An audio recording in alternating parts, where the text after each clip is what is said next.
Kids would rather learn than eat. Kids would rather learn than play. In fact, kids think learning is play. We propose that all toys were invented by grown-ups to get rid of kids. All games were invented by grown-ups to get rid of kids. Let's take as an example the questions kids ask. Kids ask brilliant questions. And we say, look, kid, why don't you go away and don't bother Daddy because Daddy wants to think about the important problems of the world. Now, we don't really do that. We really say, look, kid, here's a toy. Go play with your toy. And we give them a rattle or a little red truck and say, go play with the toy, kid. Then watch what happens. The kid plays with it for about 90 seconds. Then he throws it away. We say, see, little kids, little minds, little brains, little attention span. I'm big.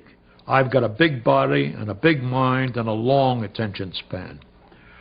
I pray you, do it again and watch what actually happens. There are 5 ways to learn about the world. We can see it, hear it, feel it, taste it, and smell it. And everything that Leonardo learned in his life, or old Tom Edison or old Thomas Jefferson learned, he learned through one of those 5 pathways. The entire back of the brain is made up of those 5 pathways. If you drew a line right up here, everything behind that has to do with incoming information. Everything in front of it has to do with outgoing motor response. Now, give a kid something he hasn't seen before and watch what actually happens. First, he looks at it. That's why toys are made with bright colors. Then he rattles it. That's why toys make noises. Then he feels it. That's why toys don't have sharp edges. Then he tastes it. That's why toys are made with non-poisonous colors. And then, by gosh, he smells it. We haven't figured out how toys ought to smell, so they don't smell at all. That process takes 60 seconds. Now he has had 5 laboratory tests available to him. He used the 5 laboratory tests, 1, 2, 3, 4, 5. It's a beautiful thing to see. Now he does one more thing before he throws it away. He tries to break it so he can learn how it's made.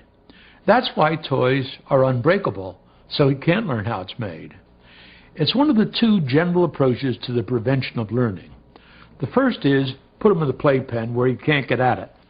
And the second is give him something he can't break. The whole process takes about 90 seconds. And he throws it away because there's nothing left to learn from it. We adults watch that superb demonstration and we use it to prove his inferiority. He's got a short attention span. Let me ask you a question. How long should anybody pay attention to a rattle or a little toy truck? Maybe the answer to that question is as long as there's something to learn from it. And if that's true, every child I've seen does it better than any adult I've ever seen do it.